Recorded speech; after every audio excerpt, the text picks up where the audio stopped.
a modern myth, or physical reality?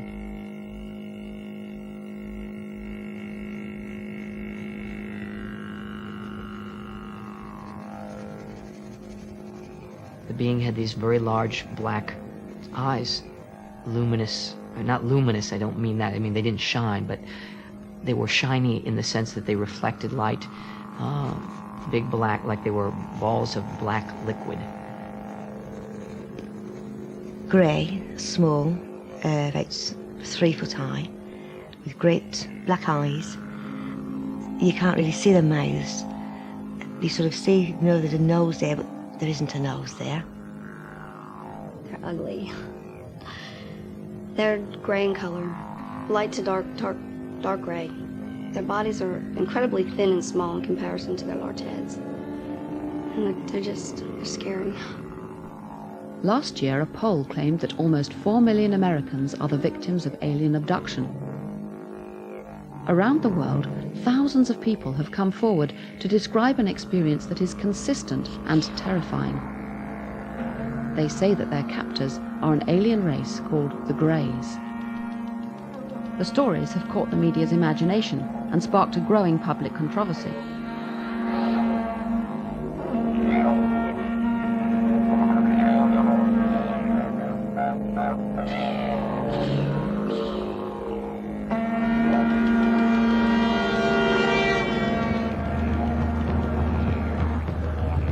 I went to the States to investigate the poll and alien abductions. I don't know quite what I expected to find. I didn't know much about the claims or what people had experienced. I've been investigating the paranormal for 20 years now. I've studied telepathy and clairvoyance, out-of-body and near-death experiences, ghosts and poltergeists, but in all that time I've never really found anything that convinced me there was anything paranormal going on.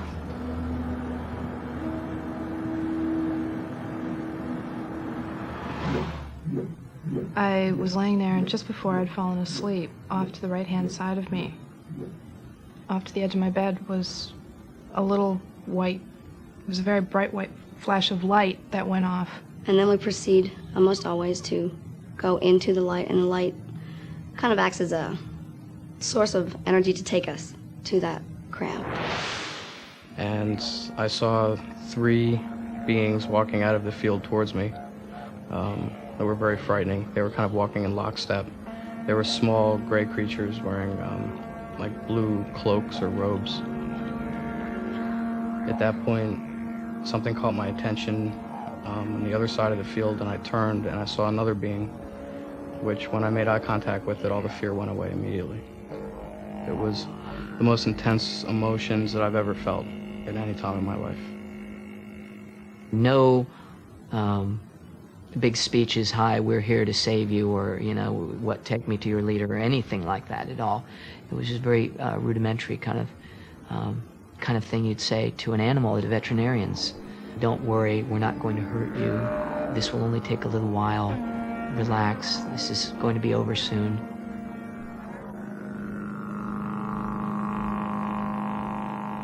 The most extraordinary claim is that the Greys are conducting a hybrid breeding experiment with their prisoners. I immediately shut my eyes and thought, oh God, and I started getting very scared. And then the next thing that followed after that was that my legs were being spread apart. And then I really started to panic, and then the next thing I felt after that was this most incredible pain that I've ever felt in my life, and that felt like a bullet shot up into my uterus and hit the top of my uterus. And I screamed so hard. Sometimes you can see the fetus being removed and taken away to be put into the columns. Most times I just know it's happening, though from my vantage point on a table with my legs in the air, I can't see too awful much about what's going on or describe in detail how they do it. In like little glass boxes, I've seen these babies. Their bodies are very, very tiny. They look very thin and emaciated almost, and they're very quiet, and they don't move. And it's almost a very sad picture for some reason. And there's again the mist and the light and we just go out, follow the light, and then we're taken back and put exactly where we were when we left. If I was sitting up reading a book, I'm put back sitting up reading a book. I don't care for them much. I don't care for their intrusion in my family and my life. I don't like that at all. I don't like them at all.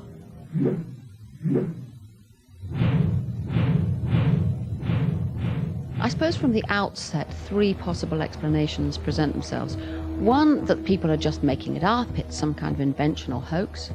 2, that it's real, there are aliens out there actually abducting people and they're describing truthful experience. Or 3, they're interpreting as an abduction some mental experience produced by their brain. What's particularly striking about the abduction stories is how consistent they are. People report the same kind of experience again and again. Now, this could be because they've all met the same kind of alien, or it could be because similar things are going on in their brains.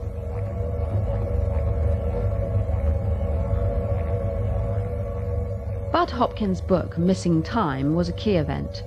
People who had periods of missing time, when they couldn't remember what had happened to them, began to go to therapists and asked to be hypnotized to see if they could find out what had happened. And lo and behold, lots of accounts of abduction experiences were recovered. Bud is one of the designers of the poll that made those extraordinary claims about nearly 4 million Americans being abductees. He's come across abductees from all walks of life. I have worked now with, I've had 7 psychiatrists come to me because of their own personal abduction experiences. I've had probably 10 or 12 police officers. I had a full colonel in the Army recently. I had a NASA scientist. I've had people who are prominent in show business and in just plain folk, children, adults, and so forth.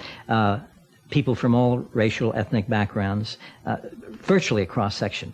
And these people are all very frightened, traumatized, confused, wondering, am I crazy? What's the matter? Can this be real? Hoping it isn't real. And there doesn't seem to be any particular pattern to the reason these people have been selected. How many people are we talking about altogether? Well, I have worked myself in total numbers with probably 450 or so abductees. That's in depth with these people over the years.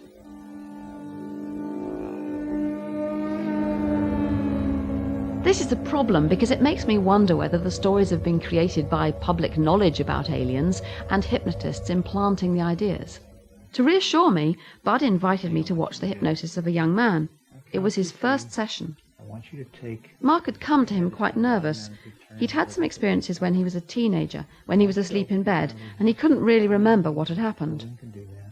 I think Mark was hoping that when he came to Bud, the hypnosis would bring back memories and perhaps help him to cope with it.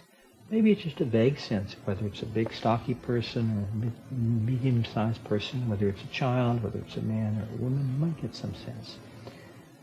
So After 30 minutes of careful and gentle questions, Mark identified his tormentors. 2, you're about to open your eyelids just a tiny bit and look. 3, closing your eyelids. Yeah, it looks like one of them. What do you mean, one of them? In gray. So what do you think's going on? You're implying all the time this is real. The person actually went out there. Something actually came physically into the room, into the world. What do you think's really going on? Yeah, well, I'm not saying that happens in every single case that comes our way. We reject some cases, and some cases seem to be cloudy. But in the cases that check out, which is the vast majority, there seems to be some kind of non-human intelligence which is interacting with us and which possesses some kind of technological equipment which is way advanced over ours. We do not know, ultimately, what this will mean. We have had 2 basic science fiction myths about ultimate contact with another kind of intelligence. Either they're going to be body snatchers, invaders from Mars, come to do us in, or they're going to be these wonderfully benign, helpful people here to help you with the ozone layer. We have gotten no evidence whatsoever that either of those 2 explanations fits. What does seem to fit is that whoever they are here for their purposes with their agenda. And they are trying to do this, it would seem, with a minimum of disruption of the lives of the people who are the involuntary specimen that they're dealing with. Some people have more than one experience. They have multiple abductions. This often starts when they're very young, in early childhood. They can get taken by the aliens many, many times. I've had pretty regular visits. They used to be very sporadic and maybe once or twice a year. And about the 1989-90 time frame, they got to be more regular. Mary's bedroom walls are covered with drawings of the Greys. Have these helped create vivid dreams? I don't believe that the experience of having an interaction with these extraterrestrial beings and dream state is anything similar at all. In the dream state, it's really more of sort of a constant flow, and the state of consciousness when you're awake is quite vivid to people, and they definitely know what they're perceiving and what they're seeing and what they're hearing. And when you interact with these beings, you know what you're seeing, you know what you're hearing, and it just there's no way that you can confuse the two. I work in the defense industry, and I have a very mainstream 9-to-5 conservative job, and I am not a person that most people would suspect this is happening to. I think a lot of people feel that individuals who claim to be abducted are people living in some backwoods society that, are just having some type of a mental illness of some kind. And I think it's important for people to know that the average, responsible, highly functioning adult person in the society is having these experiences. I think it's obvious that these people are not hoaxers. Something really did happen to them.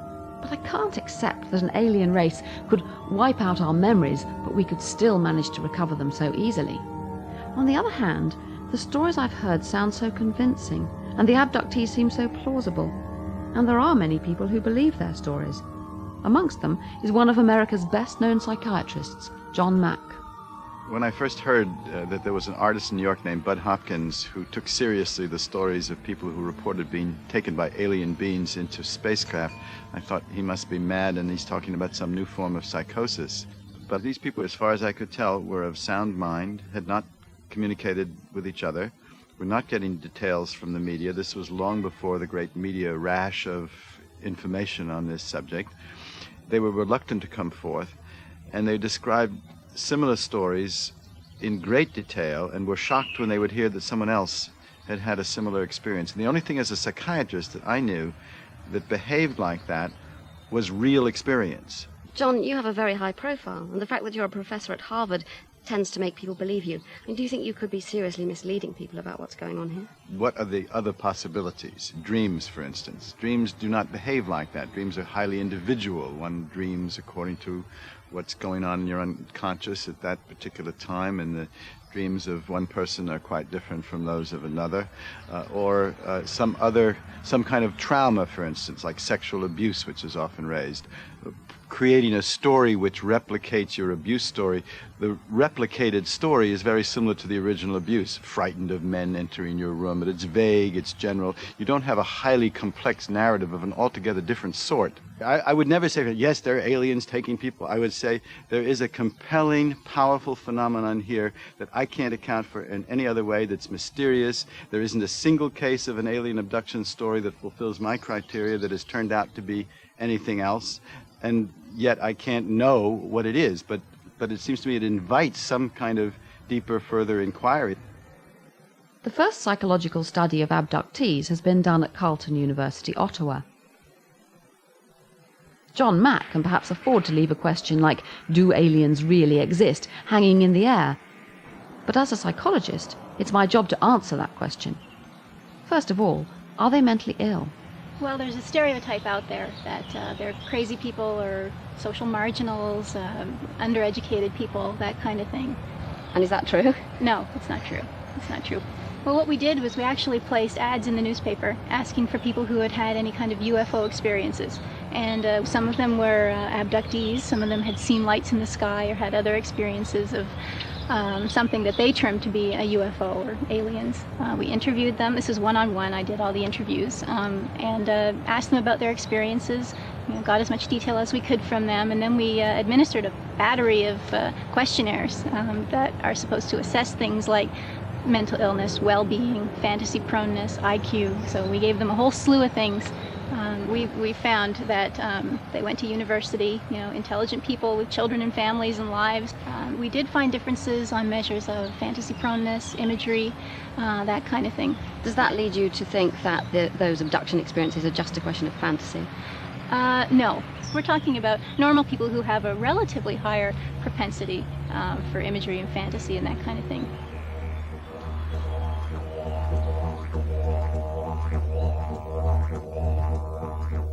So, these people are not mad, and they're not just inventing a fantasy. But perhaps if something strange happens in their brain, they might be more able to invent a vivid story than the rest of us would. There's been a lot of criticism of researchers like Bud Hopkins and John Mack on the grounds that they could be implanting the stories in the abductees as false memories. It's quite possible by hypnotizing somebody, or even just by relaxing them or asking them the same question again and again, to get them to invent a story as though it was something from the past. And then, after that, they'll remember it as vividly as they remember things that really did happen. I showed Mark's tape to an expert on false memory syndrome. I still feel scared. Well, what do you think of this hypnotic technique being used here? But you just have to be so careful with hypnosis because it is a sort of chameleon. It has this nasty habit of people giving you, if you like, what they perceive you want. This guy appears to be quite responsive. When he's being regressed, he speaks in the present tense, which is usually a tip-off that they're experiencing something immediately in the here and now. He's also, there's one point I thought that there might be something that's known as translogic, where he said he's going through the floor and that it's his parents' room, but it feels like his sister's room, and this sort of You mean the kind of incompatibility, a sort of logic that you couldn't have in waking sort of life? mixing fantasy and reality with no sense of there being any logical incongruity. You see the walls in the bed there? I see the walls in the bed, but I feel higher now than that. I must feel like I've gone through the ceiling. Mm-hmm. My own feeling is that most of the work has been done before hypnosis even started. Bud helped to design this questionnaire, which is meant to identify the people who may be abductees. He's also trying to warn them that there are some dangers that lie ahead in being hypnotized, in revealing an abduction in their past. Well, the questionnaire is a quite interesting one. For one thing, it has a number of items on it about the paranormal. Have you ever had a religious vision? Have you ever seen or sensed the presence of a ghost? Has a deceased relative or friend ever visited you home in the night? We know that there is a quite reasonably robust correlation between belief in the paranormal and the ability to be hypnotised. Having filled out the questionnaire, now I've given some preparation as to what to expect.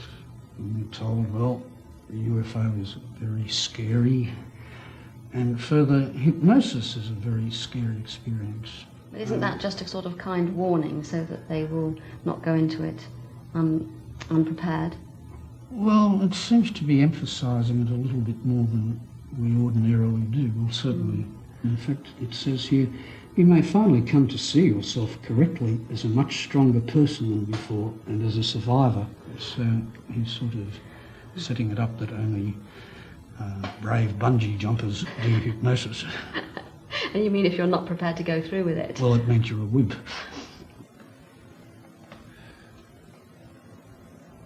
I feel like I'm not in control. Don't most of us believe that we can really tell the difference between our memories and our imagination? I guess most of us believe it, but in fact it's not necessarily what happens. The thing about memory that you've got to realise is that memory is not like a videotape recorder. It's constantly being reconstructed in the light of fresh inputs, and as you know, the event gets more and more distant in time, what you think may be a true memory of what happened may actually be a fantasy of what happened, or what somebody else told you that happened, and you've got to realise that you're using a very fallible technique, and it's one that does not guarantee biblical truth. We're going to go back. This is a very good example of how simple it is to create false memories. You only have to relax someone, and if they have the right expectations, it's very easy for them to invent all sorts of vivid experiences, especially if they're the sort of person who has good imagery in the first place. All kinds of paranormal experiences can be created. Marianne is not an abductee. She's being regressed to a previous incarnation, a prior life. Getting younger and younger. 2,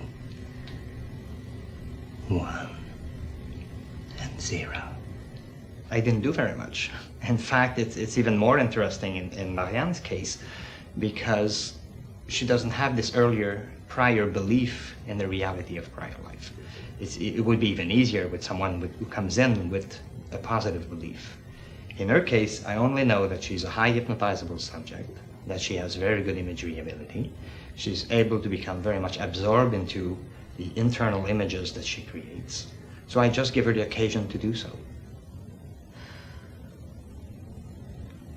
I was falling. You were falling? I fell off a tree. You fell off a tree? Are you okay? Yeah, but it scared the heck out of me. At first, when he mentioned that we were going back in time, everything goes kind of blank. Anyway, for me, it went kind of blank. And then it was like I was traveling very, very fast, like a small bullet. And how old are you? About 8. What's your name? Clifford. Clifford. Well, I was an 8-year-old boy, and I felt I was a bad little boy. And just at the moment when Jean-Roch said, okay, we're going to come back, I was starting to feel a little nauseated, and I think I was on my way to mischief. I don't know why. It was just a feeling that I had. And tell me, this may be a difficult question for a little boy of 8, but do you know what year it is? 1750 something.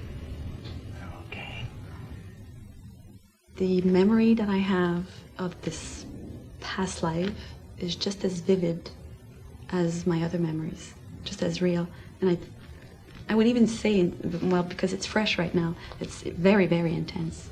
There are many similarities between whether you're talking about ritual sexual abuse, creation, past life regressions like we did, or even extraterrestrial abductions and kidnappings.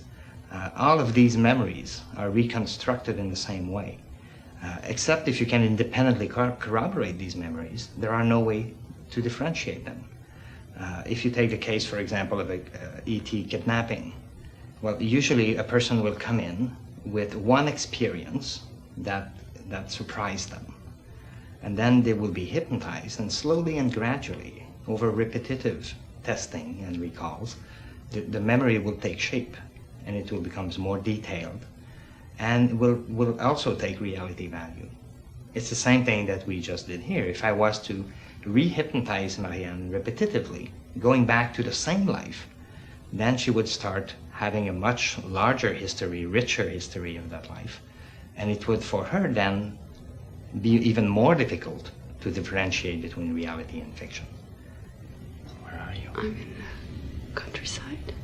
Studies show very clearly that what hypnosis does is that it increases productivity. It makes you talk more, but most of it's error. Hypnosis is the biggest red herring in this one could possibly imagine. Even more important than that is the fact that we have hundreds of abduction accounts remembered without hypnosis. Hypnosis is only useful to help flesh things out, and everybody remembers pieces of the experiences to begin with at the minimum. But I have numerous cases where people remember the whole thing from beginning to end without hypnosis. This is not heavy evidence of anything. This was really for him. This was for him to kind of ventilate some experiences he was having. The cases that have a lot of weight as evidence are ones in which there are other witnesses or physical marks. There's all kinds of physical sequelae which accompany the experience. I have always gone to cases where there was more physical evidence and more witnesses. I think that's the point. If one case or 10 cases are valid because of the number of witnesses, the number of physical evidence, the numbers of points of view that are involved in it, and those are valid, then a case like this can very easily be valid too, even though it doesn't have that weight of evidence. The trouble with the scars is that they could have come about in any way. They are interesting, but I couldn't say that they were done by aliens. and nor can any doctor.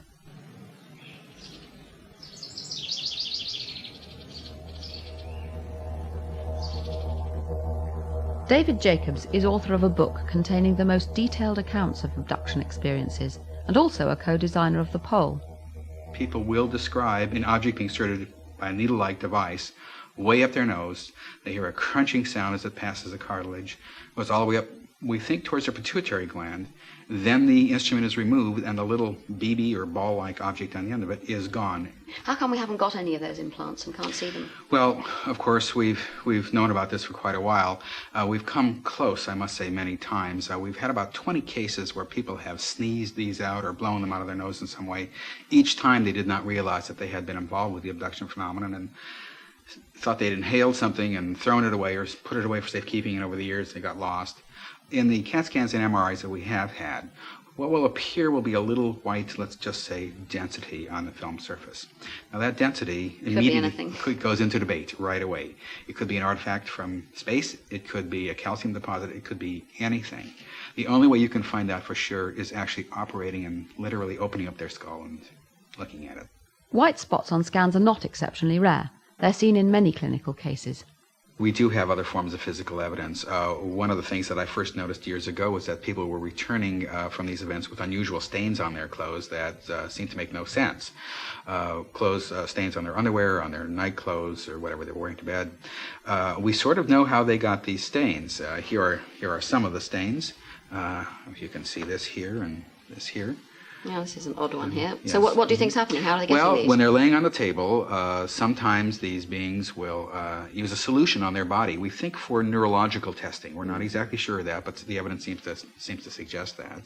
But the stains are unusual, and we've had them analyzed by a number of different laboratories now. And what you get is just sort of odd combinations of substances. There might be some nitrogen, there might be some sodium, there might be some, various different chemical substances, none of which prove that this is something alien, for example. And you don't think there's some way they could be trying to make their stories more plausible by going home and pouring cleaning solution or something? Well, I suppose that's always possible. The people who come to me are very, very sincere and very distressed and very worried about what's happening to them and worried about their families. And most of these people hope that wish it had never happened in the first place and hope that it never happens again.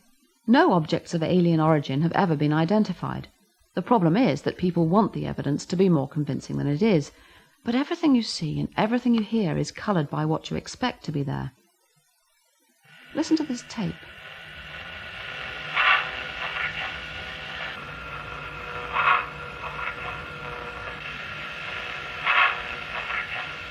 I tape record in my room every night. I've been doing it for about 2 years. You can hear 3 words, and the 3 words are, "Don't wake up."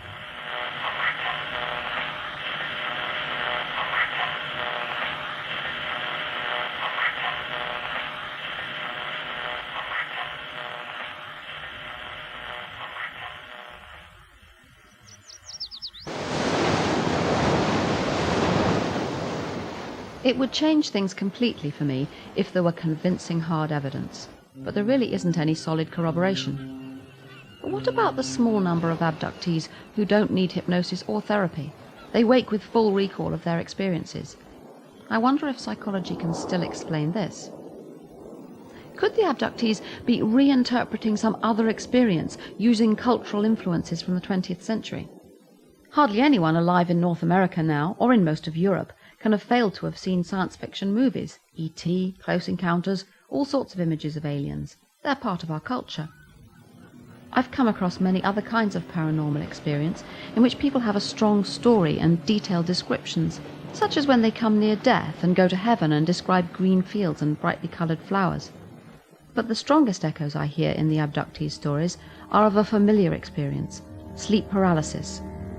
This can happen not just when you're asleep, but when you're driving along, when you're exhausted or under stress or very tired. Bright lights can trigger it too. Sleep paralysis has happened to me. It's essential for dreaming that our bodily muscles are paralyzed so that we don't act out our dreams. Usually this happens when we're fast asleep, but just sometimes the mechanism goes wrong and we're still awake while the body's paralyzed. It's a terrifying experience. You're asleep, but you're awake. You're paralyzed and you don't know why. You feel as if you can't breathe, and sometimes there's a sense of presence. a feeling that there's someone there even if you can't see them. Surveys show that about a quarter of all people have had sleep paralysis, and of these, 85% had a sense of presence. But that presence is interpreted in different ways in different cultures.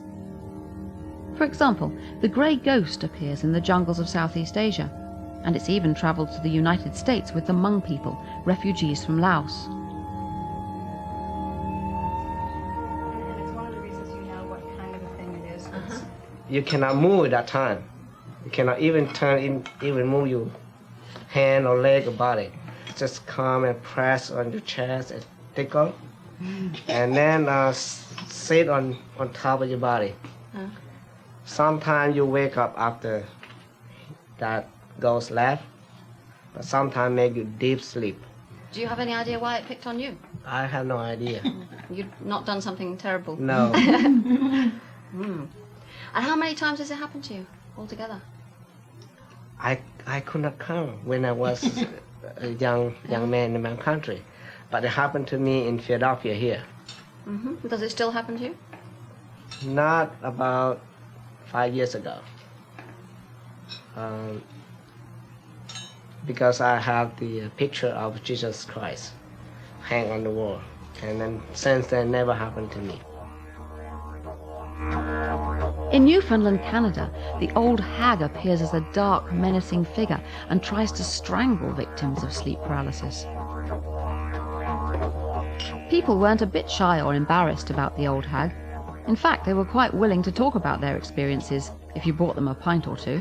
At one time I saw an old woman with a black cape, and I don't know if that's just because I had heard that's what the old hag was. She sits on your chest and squashes you. She stops you breathing. Just whoosh, these two things came up in front of my face, and it was like a swirly black gray mass. It was all this weight, and just couldn't move, couldn't breathe, just couldn't do anything at all. Her victims are always paralyzed. And my mind is awake, and my body won't move. And I want to wake up, I want to scream. I try to scream, and nothing comes out. Nothing at all. Now I can look around. Can you look around with your eyes? Oh, your Oh, my eyes open? are open, yes. Yeah. I've had the old mine hag. I've seen, like, my mother walk in the room and walk out. And I've had the old hag, and she has. And, yes, and she goes downstairs and, like, she'll yell to me, Fred, you know, supper is ready. I'm there like, yeah, sure it is, but bad time, Mom.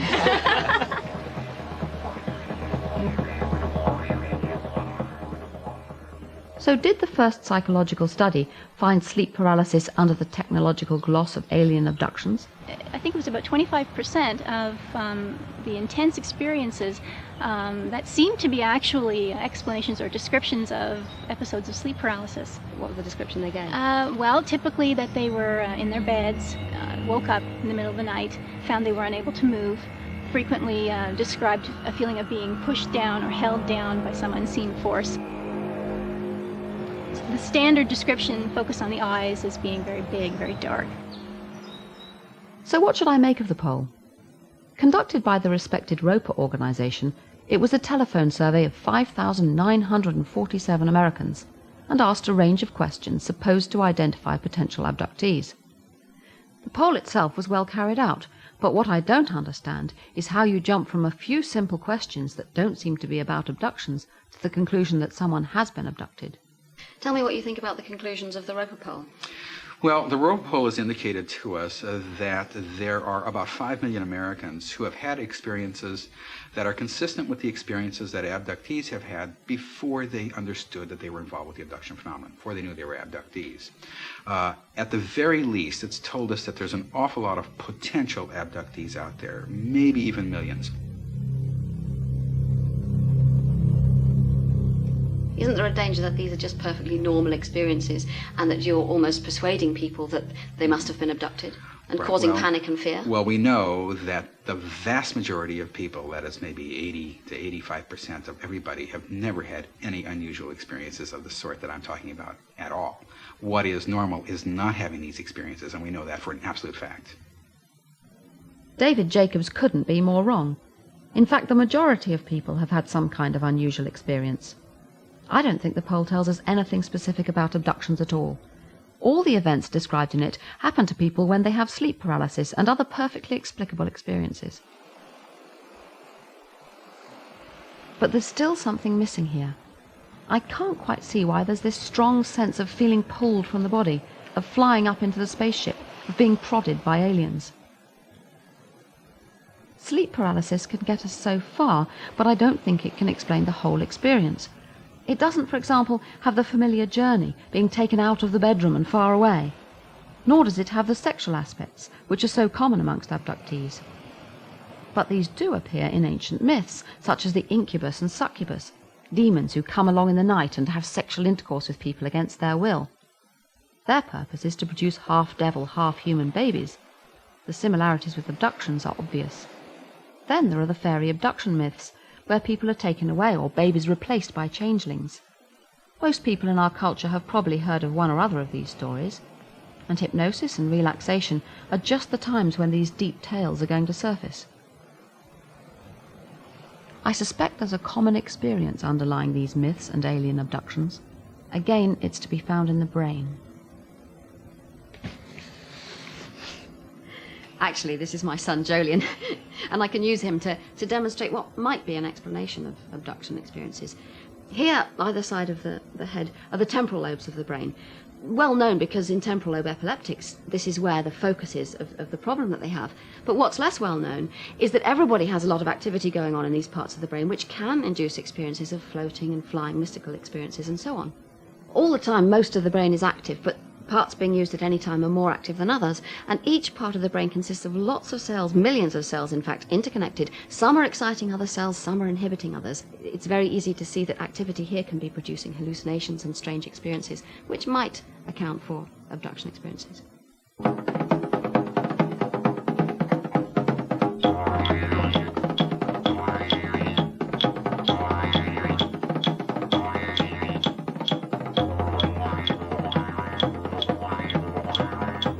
Creative, artistic individuals are especially susceptible to temporal lobe seizures.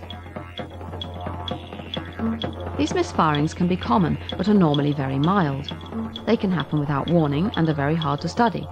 And so one scientist has resorted to an artificial means of creating them. The chamber of Professor Michael Persinger. Okay, I'm just going to put these on the back of your hand. In here, he has stimulated the temporal lobes of many volunteers, producing strange experiences. I was to be his next guinea pig. Is it too tight? No, that's fine. The helmet is a modified motorcycle helmet within which are embedded solenoids on both sides. The magnetic field is generated across the temporal parietal area. We can control the right hemisphere or the left hemisphere. This particular experiment will be both hemispheres stimulated. Effectively, the brain works on electromagnetic patterns. In the past, the experimental patterns have been really simple, and hence the effects have been almost non-existent. What we have done with computer technology is generate complicated fields that imitate what the brain does, so we can talk to the brain. But effectively, we can generate patterns which imitate the basic sequences of the fundamental processes that have to do with memory, perception, and general experiences. Do you mean that you could, at least in principle with a system like this, give someone a precise kind of hallucination? Technically, it would be called a hallucination because you're directly stimulating the brain, as opposed to going through the traditional senses. We'd have to be very cautious, and one should always be cautious, because the minute you force the brain to do something, you risk the possibility of seizures. How's that? Is that comfortable? Yes, it's your, fine. Your ears aren't squished or anything? No. Okay.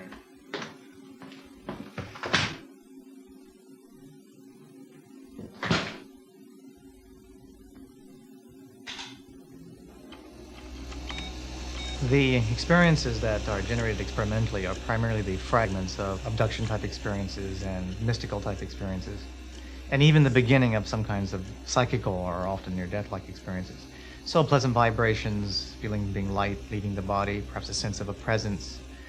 Also sensations that involve visual experiences, the feeling that it's a dream, but it's more intense than the dream. Very often the feelings of an altered reality, feeling that the self is detached from the body. And sometimes sexual arousal occurs, which is a very important feature because we find that many of these patterns are very much like the incubi And Sukubai reports of previous centuries where people felt a sexual arousal at the time when the entity was visiting them.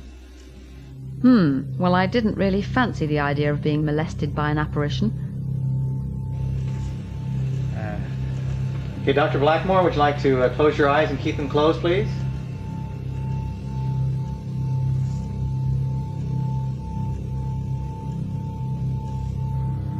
I'm rocking again. Oh, but this time it's a little different.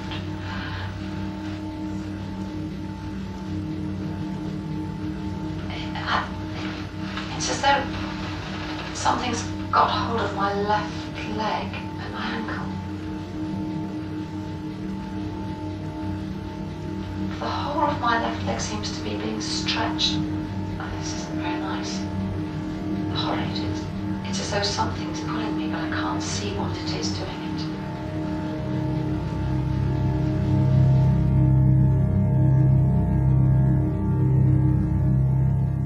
it. If somebody says that they've experienced a spiritual entity, but they're on a psychiatric ward, you're likely to say they're crazy.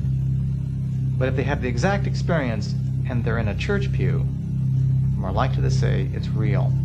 The context determines your explanations for really mundane events. And I'm just floating again. I'm frightened. This is odd. I don't know what I'm frightened about. I feel really scared. Dr. Blackmore, I'm coming in now, okay?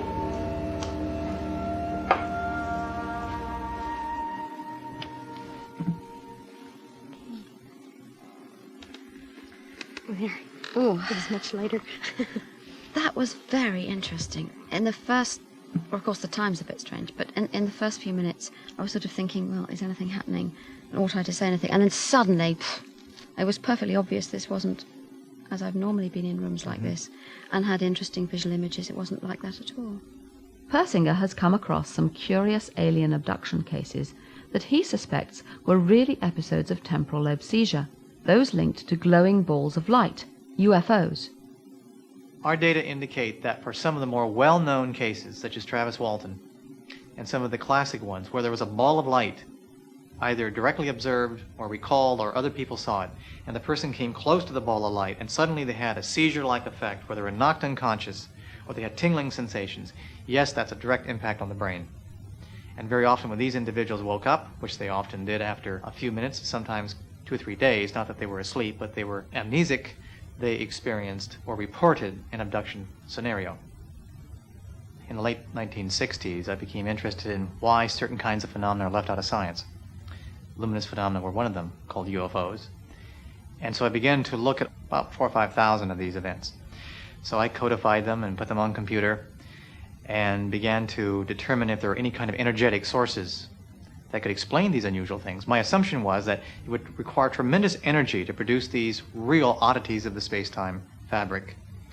Earthquakes was one candidate, at least the energy associated with earthquakes.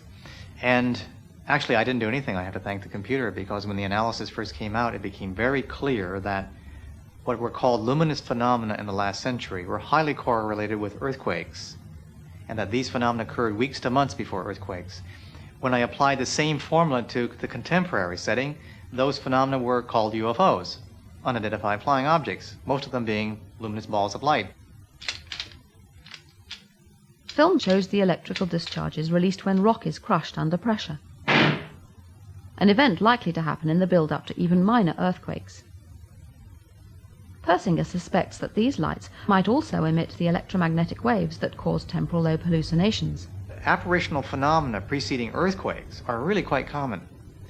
The large earthquakes that have struck in Quebec and parts of British Columbia, there are a lot of historical data about, have reported apparitions, and very often it was framed in the beliefs of the time, i.e. the graves had opened up and the apparitions have come out. The correlation is there. We now know it's a natural process, but it's still an enigma with respect to what the mechanism is. Lights before tremors are frequently seen. Linking seismic events to UFOs and abductions seems far-fetched, but perhaps no stranger than the experience I had in Persinger's chamber, where he mimics natural misfirings of the brain. And going into that chamber made a big difference to me. It was as though the missing pieces came from there, the sense of anger and fear, of being pulled and manipulated by something I couldn't see. In this case, I knew it was produced by a simple change in the brain, but if that happened to me at home in bed, I would be desperate to find some explanation for it. I can even imagine that if I'd heard of alien abductions, I might wonder whether I was an abductee and seek out a therapist to find out. And no matter how careful the hypnotist is not to cue you, if you're able and willing to provide lots of details, you will, and you'll then remember those as though the events really happened. I don't think I could dismiss completely the possibility that there are real aliens actually abducting people. It seems bizarre and odd, but I suppose it could be. Have 4 million Americans been abducted? In the end, I don't think the poll tells us anything like that at all. It just confirms what we already knew, that most people have some strange experiences that they can't explain. I wish more research were being done into this, but until then, I think I still might keep an eye on the skies.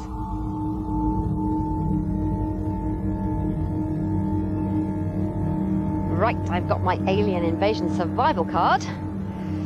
Look at the sky. That must be the moon. There's a cloud. Yes, got clouds.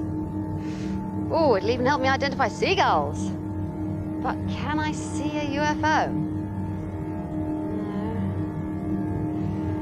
No. Can't see any UFOs yet. In case of abduction, remain where you are. Yes, I can manage that. Give or do whatever they ask. Get everything that happens. Yes.